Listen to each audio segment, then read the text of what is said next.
Eu começo esse vídeo com um apelo para que, em primeiro lugar, você entenda o que a gente está fazendo aqui. Em segundo lugar, que você compartilhe isso em todas as redes sociais. É preciso entender os movimentos que estão acontecendo agora no Brasil. O tema é polêmico, tende a ser entendido por muitos como baboseira. Lá vem ele falar isso de novo, essa cantiga, né, e tal. Mas é muito importante. Como o nome do canal já diz, o canal é Notícias Comentadas. Então a gente vai mostrar o conteúdo dessa apresentação baseado em notícias. Notícias publicadas por todos os canais de comunicação aí no Brasil. Então, fique atento, vai demorar um pouquinho, infelizmente, mas o conteúdo é importantíssimo para você que está formando opinião política ou para você que defende uma opinião política. É preciso entender um pouco mais do contexto antes de mostrar suas decisões, seus protestos e tudo mais. É preciso ter uma visão mais profunda do que realmente está acontecendo no Brasil e o que está em jogo, e porque muita gente diz que a democracia no Brasil está em perigo. O tema desse vídeo é a derrubada do governo brasileiro. Parece dramático, né? Mas, bom, não é bem dramático não. Infelizmente, é uma sequência de ações que depois podem resultar na derrubada do governo brasileiro. Então, a gente vai falar sobre o quê? Sobre política e economia, e a gente vai entender um pouco mais sobre a ligação dos pontos. Eu estou fazendo esse vídeo, pessoal, meio descontraído, não estou me preocupando muito, não vou cortar, não vou editar. Então, pode ser que eu, em algum momento, fale o negócio, enrole a língua e tal, mas peço compreensão. Eu acho que o conteúdo do vídeo ele é muito mais importante do que a minha forma aqui de me expressar. Mas vamos lá. Nós temos um mercado potencial no Brasil que é o petróleo. Tá? E o petróleo, ele tem ligação direta com a energia. Bom, as grandes empresas, aquelas empresas, principalmente os Estados Unidos, aquelas que ganham muito dinheiro, já começou já desde o Rockefeller, que foi o primeiro aí bilionário americano a ganhar muito dinheiro com esse processo, elas dominam o mundo e elas estão espalhadas em todo o mundo. Com o apoio do governo americano, eles praticam uma política que muitos chamam de política neoliberal, ou seja, você não se importa com o que acontece no país em questão. Basta chegar lá e dominar o mais rápido possível o petróleo para ganhar muito dinheiro com isso. Estamos falando aqui de bilhões e trilhões de dólares, tá? Todo ano que ocorre em função disso. Estamos falando de uma fonte de energia, que é o petróleo, que quebra ou torna países milionários, bilionários, vamos dizer. País que quebra, por exemplo, nessa crise atual do petróleo, Angola está num problema muito sério porque a base da economia de Angola é o petróleo, portanto, com o preço lá embaixo e todo o sistema financeiro do país baseado, né, naquele preço de petróleo, de repente começa a vender mais barato, aí o país entra em crise. Isso eu estou falando de Angola, mas serve também para vários outros países. Tá? Por outro lado, países como a Arábia Saudita, que tem bastante petróleo, elas têm a quantidade de petróleo, o país é pequeno, eles conseguem ter dinheiro suficiente para aguentar muito tempo. E mesmo sendo um país árabe, que é historicamente, digamos assim, uma tendência a ter conflito com os cristãos, né, o nosso lado aqui ocidental não se importou muito em fazer negócio com ele, desde que eles entrassem na regra do jogo. Para isso, a Arábia Saudita hoje é um dos maiores parceiros dos Estados Unidos aí em relação a petróleo. Isso é claro. Bom, e o que é que o Brasil tem a ver com petróleo? Então eu vou mostrar uma coisa aqui para vocês, baseado já na notícia, né, para vocês entenderem por que o petróleo no Brasil é interessante. Tá? E aí eu vou mostrar o seguinte para vocês. Lembrando que esses links dessas notícias vão estar aí abaixo do vídeo à disposição para vocês. Bom, o mundo do petróleo vive uma crise que é o baixo preço, ou seja, os americanos descobriram uma técnica de vender, de produzir petróleo bem mais barato que as técnicas tradicionais, né, que é aquele petróleo de xisto, e daí eles começaram a produzir em grande escala e os árabes, para tentar combater isso, baixaram os preços deles para tentar quebrar as empresas americanas e nisso o preço do petróleo foi lá para baixo. O preço do petróleo lá embaixo significa que países que viviam à base do petróleo começam a ganhar menos e começam a tender a quebrar. Isso, né, esses países que começam a querer quebrar param de comprar, por exemplo. Deixam de comprar porque não tem mais dinheiro para estar comprando tanta coisa. E aí o comércio internacional começa a diminuir e aí começa-se uma crise global, que é o que a gente está vivendo hoje, né? Estamos em março de 2016. É isso que a gente vive hoje, essa crise global por causa do preço do petróleo, puxado aí pelo petróleo.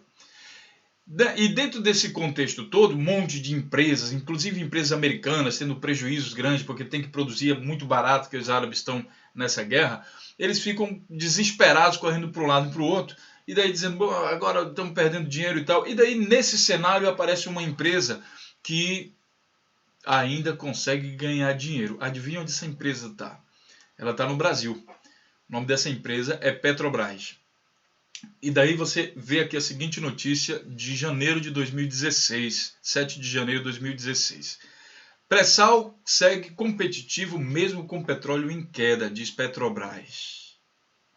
Bom, preço do petróleo do barril, olha só, notícia $35, baixíssimo o preço do barril, tá? Pela primeira vez em 11 anos.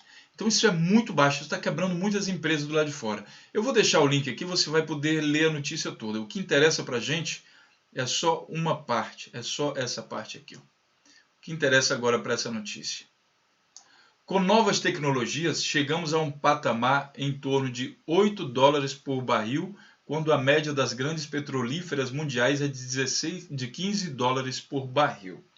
Até aumentar aqui um pouco mais para que você entenda. Né? Vamos ler o parágrafo inteiro. Em um comunicado divulgado no final de dezembro, a estatal informou reduzidos seus custos de extração, um dos principais gastos no cálculo do break-even, que não representa um valor equivalente à metade das concorrentes. Ou seja, a Petrobras consegue produzir o mesmo petróleo pela menos da metade do preço. Aliás, a metade do preço dos concorrentes. Isso é um problema muito sério, né? Porque os outros grandes começam a olhar, pô, a gente está produzindo a 15, como é que a Petrobras está produzindo a 8?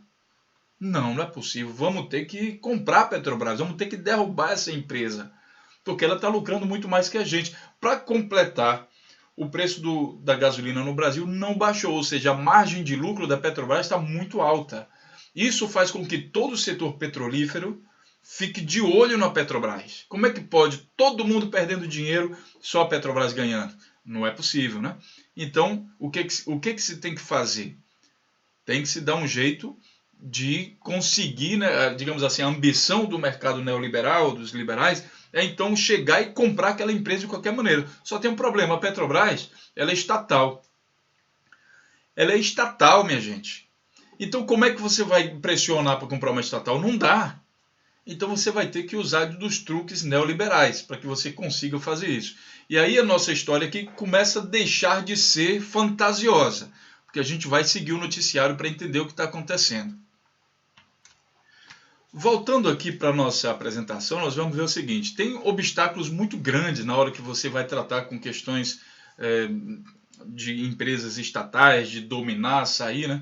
Porque o principal obstáculo é, por exemplo, governos populistas, são aqueles governos que se importam com o seu povo e tende um crescimento onde o Estado começa a movimentar coisas e interferir na economia para desenvolver o país. Ou seja, o Estado, vendo que a classe, digamos, privados e empresários não investem em um determinado setor, como no caso do Brasil, os empresários tinham petróleo todo o tempo, a história do Brasil sempre teve petróleo lá embaixo, mas só que os empresários não investiam nisso, né? Porque tem que investir, essa questão do liberal, você tem que investir, fazer plano de negócio, investir em pesquisa e tudo mais, e daí você vai descobrir lá o processo.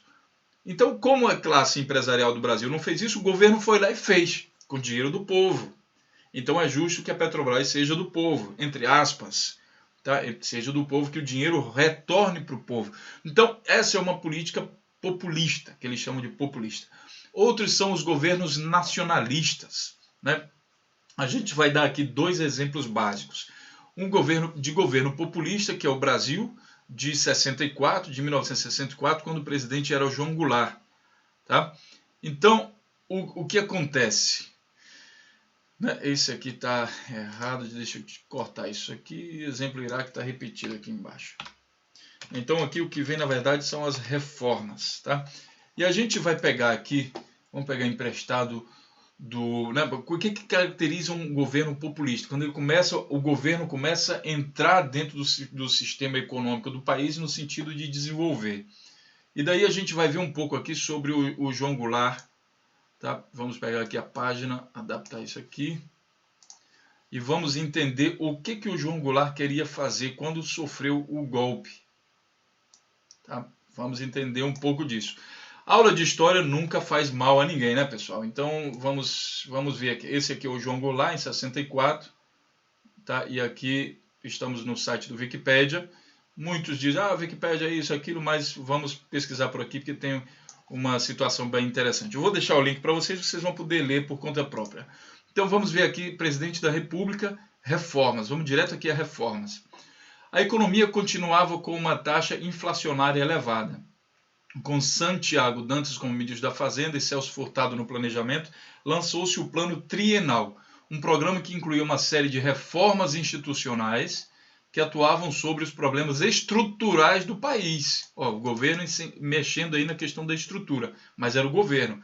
Entre as medidas, previa-se o controle do déficit público e, ao mesmo tempo, da manutenção política desenvolvimentista, com a captação de recursos externos para a realização das chamadas reformas de base. Aí começa o problema. Medidas econômicas e sociais de caráter nacionalista, que previam uma maior intervenção do Estado na economia. Então são algumas reformas, a principal delas, reforma agrária. Consistia em promover a democratização da terra, paralelamente à promulgação do Estatuto do Trabalhador Rural, estendendo-se ao campo os principais direitos dos trabalhadores urbanos. Nessa área havia um decreto que previa a desapropriação de áreas rurais inexploradas ou exploradas contrariamente à função social da propriedade, situadas às margens de eixos rodoviários e ferroviários federais, e as terras beneficiadas ou recuperadas por investimento da União em obra de irrigação, drenagem e açudagem. Parece bonito, né? Mas isso aqui desagrada aos grandes. Essa coisa de reforma agrária, de estar distribuindo terra, de fazer uma coisa mais justa socialmente, e isso aqui o neoliberalismo não quer saber, porque ele está preocupado com lucro. Lucro acima de tudo, e que se dane a questão social e ambiental. Além disso, tinha reforma educacional, reforma fiscal, eleitoral. Então, assim, um monte de coisa bacana. Bom, isso é um problema. Vamos continuar aqui na nossa apresentação. Esse foi o exemplo do Brasil. O exemplo do Iraque era o seguinte. No Iraque, você tem um país aí nacionalista com um ditador, né, que daí é complicado. Só que então, como é que você vai chegar numa mídia de um país ditador? Não dá, é tudo controlado pelo Estado. Então você tem que acusar ele de alguma coisa. No Iraque, no caso, foi acusado de direitos humanos e que o Iraque tinha arma química. Então, os Estados Unidos foram capazes até de furtar, de manipular, de inventar, de criar, de mentir uma situação que tinha arma química no país, para que o mundo todo pudesse apoiar a invasão dos Estados Unidos no Iraque para finalmente se apoderar do petróleo iraquiano. Parece coisa assim maluca, mas você já parou para pensar que nunca foram encontradas armas químicas no Iraque? Você já parou para pensar nisso? Esse foi o principal argumento do George Bush, que tinha ligação com o setor de petróleo, para invadir o Iraque. No caso do Brasil, não tinha essa questão de direitos humanos, não entrava em pauta, mas essa coisa da reforma entrava sim em pauta. Então era preciso derrubar o governo brasileiro de alguma forma. E aí a gente vai entender do que então a gente acusa, o que se pode fazer para acusar, né, o governo brasileiro, para que a gente possa tirar o cara de lá e colocar quem é de interesse para a gente. Aí vem o golpe de 64. Tá? É muito importante você entender esse golpe, porque o que aconteceu naquele tempo está acontecendo agora novamente. Vamos entender o golpe. Vamos ver onde é que eu acho aquele novamente. Golpe de 64. Após a revolta dos marinheiros, que para os militares representou uma quebra de hierarquia, e o forte discurso no Automóvel Clube do Brasil, na reunião da Associação dos Sargentos e da Polícia Militar, o general Olímpio Mourão Filho iniciou uma marcha que foi até o Rio de Janeiro, e daí eles tomaram o governo lá no Rio de Janeiro. Esse aqui é só um resumo. Mas o que ocasionou todo esse golpe de 64 é preciso que você entenda, e é isso que a gente vai continuar falando aqui. Para que você possa dar um golpe num país, para que você possa derrubar um governo, Por que é preciso derrubar o governo? Voltando. Porque a empresa de petróleo é estatal. Se fosse privada, não precisaria derrubar o governo. É mais fácil, você chega lá e bota para lenhar e compra. Mas é estatal, não dá para fazer isso. Então você tem que derrubar o governo, se o governo não ceder e não privatizar. No caso do Brasil do Fernando Henrique, no caso do Brasil do PSDB, isso foi bem mais fácil. Isso foi feito com a Vale do Rio Doce de uma maneira clara, tranquila. Então o Fernando Henrique vivia de 4 ali para essa economia neoliberal, e aí ele privatizava. O pessoal ligava: o que você quer que eu privatize? Eu quero essa empresa, Vale do Rio Doce, eu quero essa, aquela. Então é muito mais fácil conseguir isso. Tá? Agora, em governos populistas, isso é mais difícil. Então a única maneira que você tem para comprar, para se apoderar, na verdade, não é para comprar, se apoderar de uma empresa dessa, é você derrubar o governo. E daí a gente entra na terceira parte aqui desse vídeo, que são as estratégias. A primeira coisa, que é mais fácil de fazer, normalmente é comprar a mídia. Tá? É mais fácil de fazer em países democráticos, né? Países nacionalistas você não vai conseguir comprar mídia. Então você tem que acusar eles de alguma coisa de direitos humanos, que o pessoal vai dizer: olha, como o povo lá sofre, não sei o quê. Aí você entra com o exército, se não der para comprar mídia. Se não der para comprar mídia, política e justiça, você entra com o exército. Então vamos passo a passo. Primeira coisa, compra mídia. Por quê? Porque a mídia ela vai se encarregar de detonar, ela tem um objetivo. Bom, a gente precisa detonar o valor da Petrobras ou da empresa de petróleo qualquer para que as vão lá para baixo. No caso do Brasil, é simples fazer isso, porque você tem o quê? Você tem um país que tem muita corrupção. Então não seria difícil encontrar casos de corrupção na Petrobras. Aí o que a gente faz? Vamos investir numa campanha para queimar a imagem da Petrobras. Veja bem, a Petrobras é uma empresa que tem um alto lucro de petróleo, mas você tem que derrubar isso de alguma maneira. Nós já vimos lá no próprio jornal lá da Globo que o preço de produção era de 8 dólares por barril, enquanto no mundo era 15. Então ela é lucrativa. O empreendimento é lucrativo, mas a gente precisa derrubar isso. Como que faz? Aí você liga a Petrobras a alguma coisa ruim. Quais são os valores desse povo? A corrupção? Beleza, vamos ligar a Petrobras a isso. Não estou dizendo com isso que não tinha corrupção na Petrobras. Na verdade, a corrupção no Brasil ela não está somente na Petrobras, ela está em toda e qualquer empresa que você for investigar. Só que o único alvo da mídia é a Petrobras, porque é só ela que interessa. Daí a gente vai digitar no Google o seguinte: Petrobras. E vamos digitar assim. E vamos ver aqui. Primeiro está no Google somente. Vamos clicar em notícias. E você vê hoje, hoje que é 20 de março, e aí a gente vai ver as principais notícias. Eu nem vou entrar nas notícias, tá? Delcídio detalha esquema e diz que Lula nomeou diretores. Já dá uma impressão que Lula sabia de esquema da Petrobras, corrupção.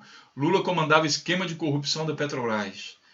STJ pede perícia e negociação da Petrobras. Petrobras vai desfazer de 81% da rede de gasodutos. Resolução Petrobras considera abrir mão do controle da BR distribuidora. Incêndio atinge plataforma. Petrobras dá desconto na venda de aditivos. Bolsa dispara 6%. Petrobras salta. Essa aqui é uma notícia boa. Ministério Público acusa Lula de beneficiar da corrupção na Petrobras. Petrobras projeta corte de 12 mil empregados no Brasil. Revista Isto É. Também é interessante olhar as fontes, tá? Delcídio relatou corrupção. Então você vê nessa primeira página, vamos passar aqui rápido na segunda página, que o nome da Petrobras hoje está ligado à corrupção. Tá? Petrobras deve apresentar prejuízo menor, mas é que continua sendo prejuízo. Escolha se haverá para a Petrobras. Vamos passar aqui rápido. Congelou 400 desviado da Petrobras. Curitiba, 40... apoia a participação, manteve diretor na Petrobras. Então você vê que o nome da Petrobras está ligado à corrupção e coisa ruim. Ou seja, quando você procura aqui na mídia alguma coisa sobre a Petrobras, você não encontra nada positivo, mesmo a empresa tendo uma margem de lucro muito maior do que as outras que estão no mercado externo. Será que isso quer dizer alguma coisa? Eu sei que muitas pessoas vão estar pensando aí: mas aí tem corrupção na Petrobras, tem que combater mesmo. Tá certo, tem que combater. Mas não é só a Petrobras, amigo, que está nessa situação de corrupção. É toda e qualquer empresa brasileira. Toda. Vá lá pesquisar. A questão que eu estou tratando aqui é por que o foco é dado somente à Petrobras. Você acha que isso é por acaso? Será uma coincidência? É essa questão que eu estou falando. Se você for pesquisar até a mesma Vale, que já está privatizada, você vai ver que ela tem esquema de corrupção. Ah, mas será que tem? Claro, você vê a empresa Samarco. Fez aquele prejuízo enorme, a maior catástrofe ambiental do Brasil, uma das maiores do mundo, se não a maior. Tudo abafado. Ninguém foi condenado a nada. Os rios continuam poluídos, a poluição chegou no oceano. A Samarco pertence à Petrobras, né? Pertence também a outra grande petroleira aí, internacional. Não aconteceu nada. Por que será? Será que é porque o prejuízo não foi tão grande? Será que é porque o crime não foi tão grave assim? Não morreu ninguém? Ah, vamos deixar para lá? É porque tem dinheiro comprando gente. É dinheiro que paga juiz, dinheiro que paga fiscal, dinheiro que paga prefeito. Então tem muita corrupção na Vale do Rio Doce. Tem muita corrupção na Samarco. Só que tudo isso é abafado. Você já viu alguma coisa dessa na imprensa? Não. Então, assim, o que eu estou querendo dizer? Todas as empresas já estão envolvidas em corrupção. Basta pesquisar. Só que o foco da mídia é Petrobras. Tá? E a gente está querendo mostrar aqui para você que isso não é por acaso. Tá certo? Então vamos continuar. Então, comprar a mídia. Você vê que a mídia parece realmente, de fato, estar comprada. Bom, a mídia é só um passo. O outro passo é você comprar a política. Você tem que escolher, de preferência, o partido de oposição ao governo. Porque se o governo é populista, né, então ele não vai abrir mão daquilo ali, ele vai manter a empresa como estatal, não vai querer negociar. Então você tem... Quem é a oposição? Bom, então você tem que procurar oposição para que fortaleça isso. A gente tem exemplo dessas coisas, por exemplo, na Síria, onde a gente vê oposição brigando com o governo de igual tamanho, né? E aí você pensa assim, pô, a oposição eram pessoas normais que andam na rua. Mas de repente essas pessoas normais, como foi o caso da Rússia, lá no caso da Croácia, né, o caso da Croácia é mais visível. Você vê ali a oposição, a Croácia queria se juntar com a Europa e a oposição eram pessoas normais, pessoas donas de casa, e trabalhador e tal. E de repente começou-se um conflito na Croácia, em que essa oposição, que eram pessoas normais, trabalhadores normais, começaram a aparecer com tanque de guerra e metralhadoras automáticas, bazuca, tudo equipado. Você acha mesmo que essa oposição tinha esses tanques de guerra guardados no quintal, guardados na garagem? Não, minha gente. Isso a Rússia por trás, fortalecendo a oposição para derrubar o governo. Então, essa estratégia ela é usada por governos de esquerda e de direita. Isso é uma estratégia de mercado. Tá? Não interessa quem seja. Os governos eles só se mascaram de esquerda e de direita. Né? Mas eles usam essas mesmas estratégias. Os governos, as empresas, tudo é estratégia.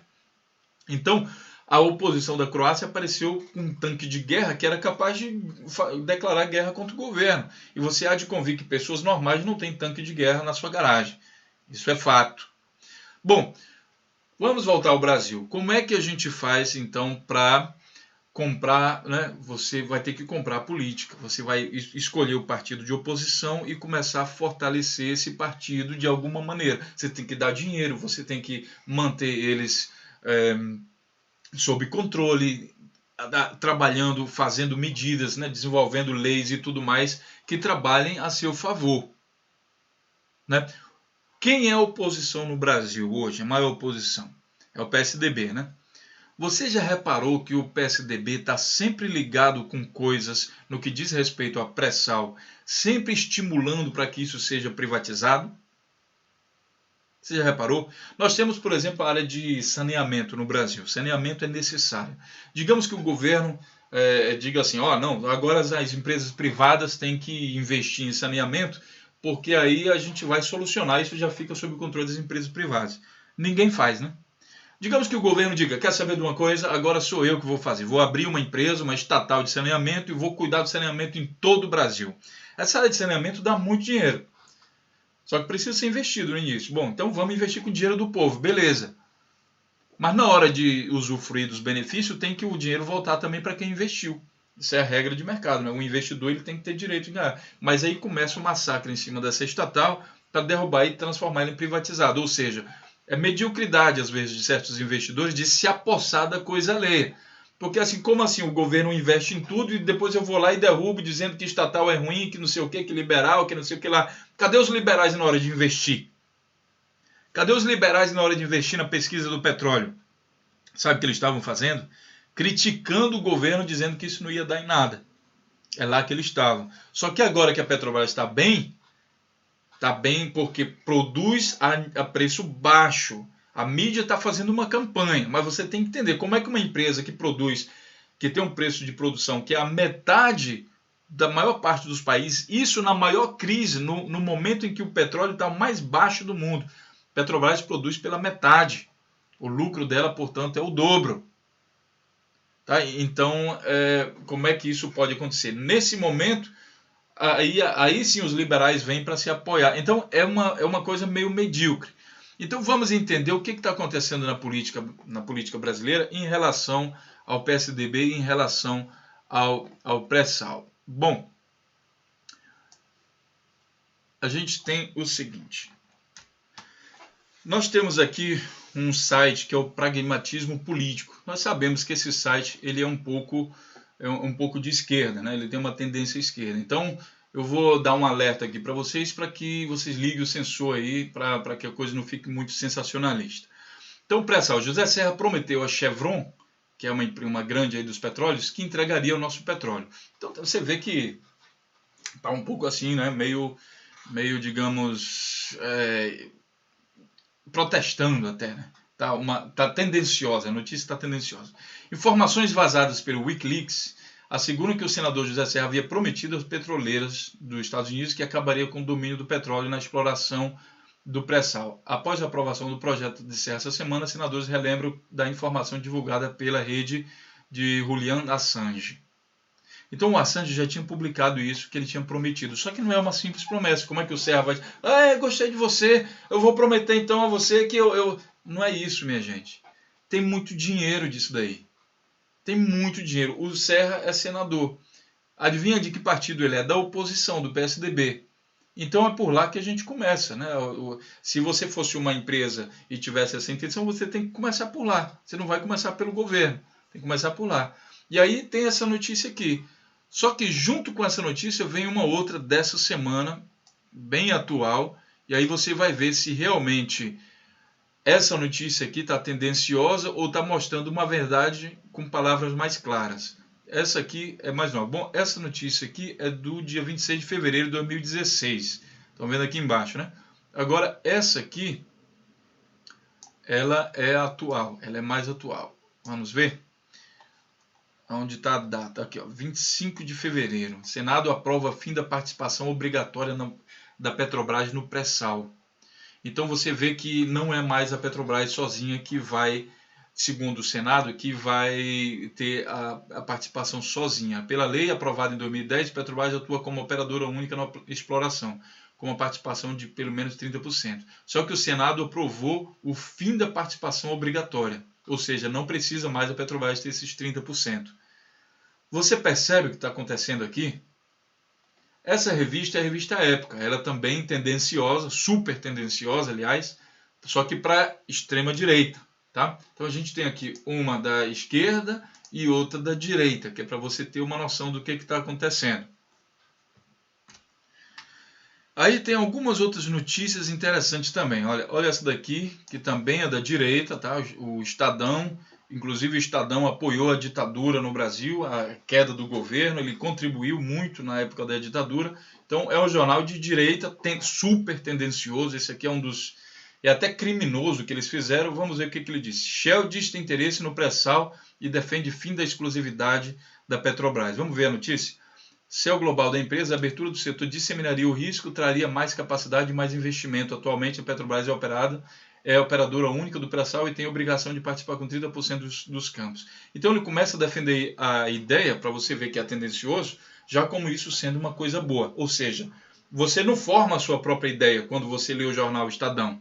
Eles já dão uma ideia formada para você já. Tá? Ele diz aqui, isso aqui é bom. Aí você vai ler o jornal desse, adivinha qual é a sua opinião no final? Por quê? Porque você não está tendo todas as cartas na mesa. Você está vendo a visão aqui de alguém que é altamente tendencioso, que é o jornalista do Estadão, que apoiou a ditadura de 64, junto com a Globo e outros.